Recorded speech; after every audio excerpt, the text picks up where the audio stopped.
네, 안녕하세요. 저는 장진호 교수님 연구실에서 석박통합 9기로 재학 중인 박철민이라고 합니다. 저희 전기분석화학 연구실은 전기화학을 기반으로 산화 환원 반응에 대한 분석을 주로 연구하는 연구실입니다.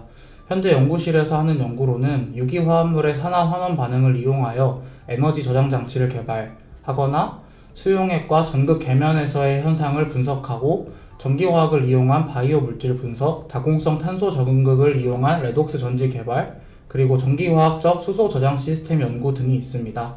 아무래도 전기화학 연구실이기 때문에 전지와 관련된 연구를 기본적으로 한다고 이해하시면 될 것 같습니다.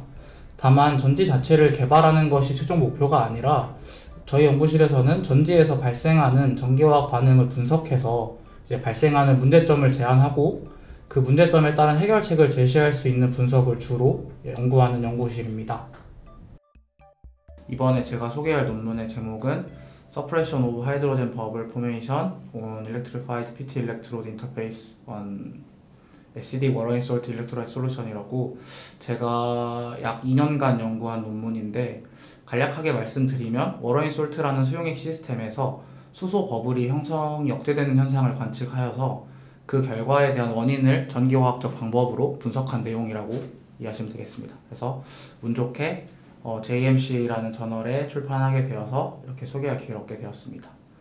논문의 주된 내용을 먼저 요약해서 말씀드리자면, 양성자의 환원 반응의 생성물인 하이드로젠이 원래 수용액에서는 불안정하기 때문에 이 버블 형태로 존재해서 버블 형성이 굉장히 빠르게 진행되어서 전기화학적으로 가역성을 얻기 어려운 그런 반응인데, 워러인 솔트라는 수용액 시스템을 도입했더니 이 버블의 형성이 효과적으로 억제되어서 반응을 굉장히 가역성이 있게 얻을 수 있었다는 내용이 되겠습니다. 그래서 먼저 논문을 이해하기 위해서 백그라운드로 잠깐 언급하자면, 양성자를 환원시키면 수소가 되는데, 이 레독스 반응은 전기화학적으로는 굉장히 잘 알려진 비가역적 반응입니다. 그래서 수소 연료전지에서 주로 사용하는 반응이기 때문에 많은 사람들이 이 반응에 대해서 연구를 하고 있는 분야인데요. 그래서 생성물인 H2가 수용액 상에서는 굉장히 불안정하기 때문에 분자끼리 어그리게이션 되어서 버블을 잘 형성하기 때문인데요. 이때 수소 버블은 전극에서 절연체로서 전극에 붙어있기 때문에 전극을 막거나 해서 전극의 반응성을 떨어뜨리는 그런 현상을 주로 목격하게 됩니다. 제가 이 연구를 이제 모티베이션 받았던 포인트는 2015년에 사이언스에 보고된 어떤 논문을 보고 제가 아이디어를 얻게 되었는데요. 여기서 처음으로 워러인 솔트 일렉트로라이트라는, 그러니까 총칭 저희는 와이즈라고 부르는데, 이 와이즈라는 전해액 시스템을 처음으로 소개한 논문이고, 간략하게 요약하자면 수용액의 전해질을 굉장히 고농도로 형성하게 되면 용매로서 작용하던 물과 용질로서 작용하던 이온의 상호작용의 구조에 변화가 생기면서 기존의 수용액이 가지고 있던 물성의 변화를 야기할 수 있다는 내용입니다. 또한 와이즈에서 양이온과 음이온으로 구성된 어떤 헤테로지니어스한 도메인을 형성할 수 있다는 논문들이 그 이후에 추가적으로 보고되면서, 이제 이런 내용을 바탕으로 기존 수용액의 물성을 바꿀 수 있다면 기존 수용액에서 불안정하다고 알려진 물질들을 안정화시킴으로 인해서 어떤 전기화학적으로 활용해 볼 수 있지 않을까라는 호기심에서 연구를 시작하게 되었습니다. 그래서 먼저 실험 결과를 소개해 드리면, 먼저 이제 A와 B 슬라이드에서 기존에 저희가 수용액에서 수소 반응이 굉장히 비가역적이라는 것을 원래 알려진 사실을 먼저 증명한 실험 결과입니다. 그래서 보시면 이런 식으로 비가역적으로 결과가 나오게 되는데, C와 D를 보시면 이게 와이즈에서 똑같은 반응을 실행한 결과인데요. 굉장히 리버서블하게 화학 반응이 환원되었다가 산화된다는 것을 확인할 수 있었습니다. 다음으로 양이온과 음이온으로 구성된 헤테로지니어스한 도메인이 이러한 결과를 만드는 원인이라고 생각해서 음이온의 구성에 변화를 주면서 해당 가역성이 어떻게 변하는지를 확인한 결과입니다. 그래서 보시다시피 TFSI랑 OTF에서는 굉장히 가역적으로 CV가 잘 나오는데, 나이트레이트나 클로라이드에서는 가역성이 굉장히 낮은 결과를 볼 수 있었습니다. 그래서 이 앞서 봤던 그래프에서 환원 전류 대비 산화 전류의 비율을 계산할 수 있고, 그 비율은 곧 가역성을 나타내는 지표가 됐는데, 이 가역성을 기준으로 수소 버블 형성의 속도 상수를 도출할 수 있었고요. 그래서 TFSI 음이온에서 가역성이 굉장히 좋았기 때문에 반대로 이 버블 형성의 속도는 굉장히 낮게 나오고, 반대로 낮은 영향, 그러니까 반대 경향으로 나오는 클로라이드 음이온에서는 높은 값을 얻을 수 있었습니다. 그래서 이 테이블은 그 속도 상수 계산 과정에서 사용한 값들이고요. 그래서 이 결과는 지금 제가 각각 다른 클로라이드와 TFSI 연화이온 상황에서 버블 형성이 굉장히 느리게 된다는, TFSI에서 느리게 되고 클로라이드에서 빠르게 된다는 것을 실제로 제가 전극 표면에 촬영함으로써 실제로 버블 형성 속도가 차이가 난다는 것을 보여주는 사진이 되겠습니다. 그 다음으로 버블 형성의 속도가 이거를 결정지은다는 거에 대한 자세한 분석이 필요하다고 판단했기 때문에 EQCM이라는 장비를 사용해서 추가적으로 분석을 진행하였습니다.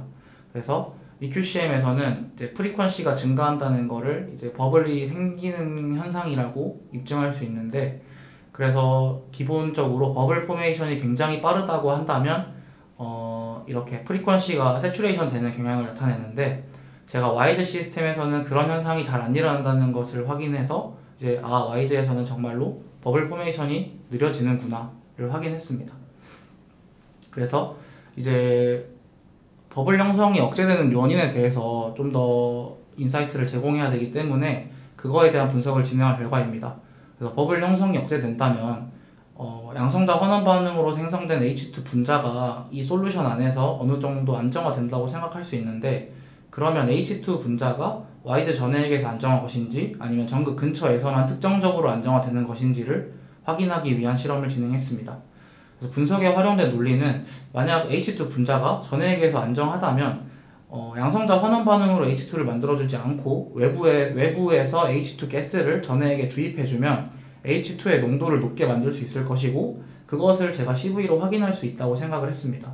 그래서 확인한 결과로 전해액에서는 H2의 농도가 높게 형성할 수 없다는 결과를 확인했기 때문에 버블 형성 속도를 억제하는 원인은 전극 표면에 생기는 어떤 헤테로지니어스한 도메인이라고 판단할 수 있게 되었습니다. 그래서 요약하자면 YZ 전해액에서 H 플러스 H2 레독스 반응의 가역성이 향상된 것을 보았는데, 그것에 대한 원인을 이제 전극 표면에 형성되는 헤테로지니어스한 도메인의 영향으로 수소 버블 형성 속도가 억제되는 것을 CV와 EQCM을 통해서 확인했다는 것이 논문의 주된 내용이 되겠습니다. 대학원을 선택하신 이유가 무엇인가요?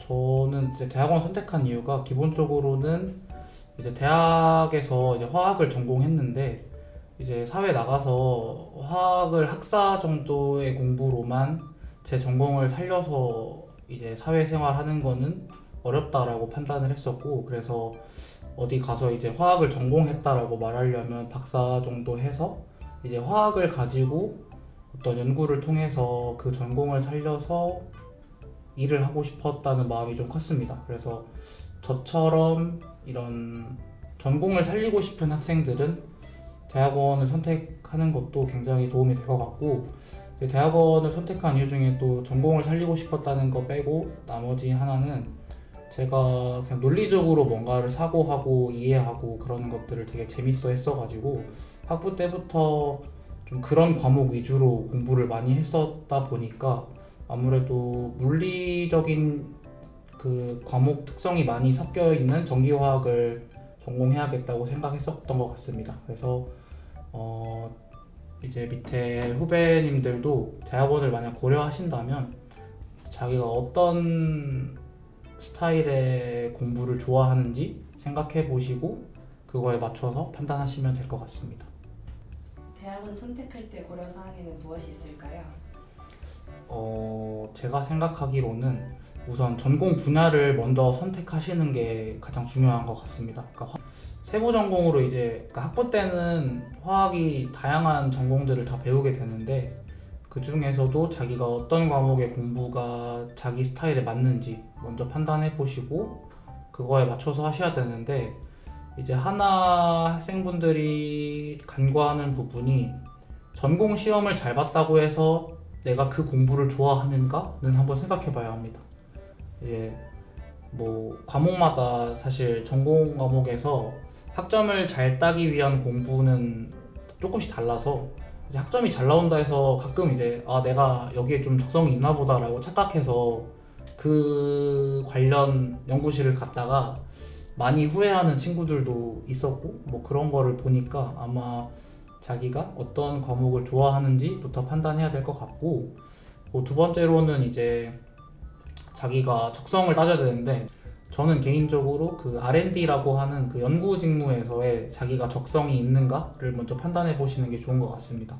이제 고등학교나 대학교 때는 사실 성실함으로 어느 정도 자기의 가치를 드높일 수 있는 일들이 많습니다. 그래서 그걸로 많이 승부해 오다가 사실 대학원에 오면은 이제 제가 개인적으로 경험한 경험으로는 성실함은 기본이고 그 외에도 되게 어떤 뭐 아이디어라면 아이디어가 될 수 있고 좀 이해를 기반으로 하는 그런 것들을 잘 해야 하는데, 그런 거에 있어서 좀 어려워하는 친구들을 많이 봤고, 그래서 저도 사실 지금 어려워하고 있고, 그래서 그런 것들에 대해서 자기가 어떤 이 연구 직무를 하는 데 있어서 적성이 괜찮은 건지 한번 판단해 보시면 될 것 같고, 이제 이거는 그냥 부가적인 세 번째 이야기인데, 삶의 가치를 사실 어디로 두냐로 좀 많이 보는 것 같아요. 그래서 아무래도 공부를 오래 한다는 거는 이제 자기 발전에 대한 가치를 어느 정도 생각해야 의미를 둘 수 있기 때문에,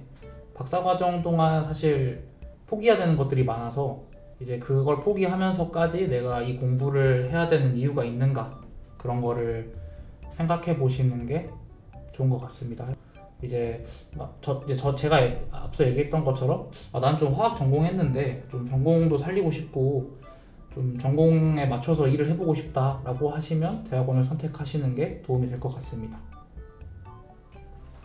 그리고 제가 또 대학원 선택한 것 중에서도 좀, 그러니까 저는 화학과를 나온 게 되게 저한테는 되게 좋은 경험이었는데, 화학공학과랑 화학과가 뭐가 다르냐라는 질문을 사실 이제 과 외부 사람을 만나면 항상 얘기가 나오게 되고, 그래서 저도 사실 아직까지도 화학과만이 가지는 어떤 장점에 대해서도 고민이 많지만, 저는 개인적으로 전공 공부할 때 재밌었던 게 뭐 전자가 어떻게 움직이는지, 이온들이 어떻게 변하는지, 뭐 물질의 특성은 어떤 건지, 뭐 물질 합성할 때 어떻게 하는 건지, 이런 것들은 사실 화학과만 다루는 분야라고 생각을 했기 때문에, 이제 그런 면에서 내가 화학 전공 밖에서 이제 화학 전공했다라는 거를 살리려면 저런 것들에 대해서 확실하게 공부를 해서 사회에 나가서도 잘 살아남을 수 있지 않을까라고 생각을 했어서, 저는 화학을 전공한 의미를 좀 살리려고 대학원을 선택한 게 좀 큰 것 같습니다.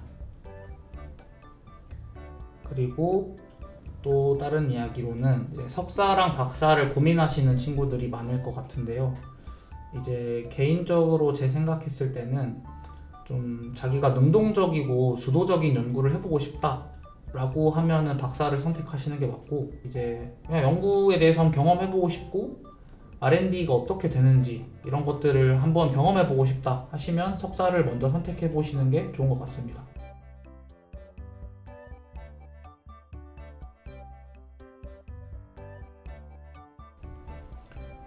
그래서 마지막으로 이제 장진호 교수님 연구실을 홍보하려는 목적이 가장 크기 때문에 장점에 대해서 말씀드리면, 연구에 대해서 잘 배울 수 있다입니다. 그래서 이게 무슨 말이냐면, 학부생 때는 잘 모를 수도 있는데 교수라는 직업이 사실은 학부 때는 그냥 강의해 주시는 분이지만 대학원에 와보니까 교수라는 직업이 가장 중요한 일은 연구거든요. 그래서 연구를 얼마나 잘 하느냐가 교수를 평가하는 척도가 되는데, 그러다 보니 교수님들이 많이 바쁘세요. 강의도 하시고 연구도 하셔야 되고 뭐 학회 같은 것도 가셔야 되고 할 일이 많기 때문에, 그 와중에 자기 연구실에 있는 학생들의 연구를 사실 꼼꼼하게 체크해 주시는 게 굉장히 시간을 많이 들어가는 일이기 때문에, 그런 면에서 교수님이 되게 진짜 신경 써서 학생들 연구 잘 봐주시기 때문에,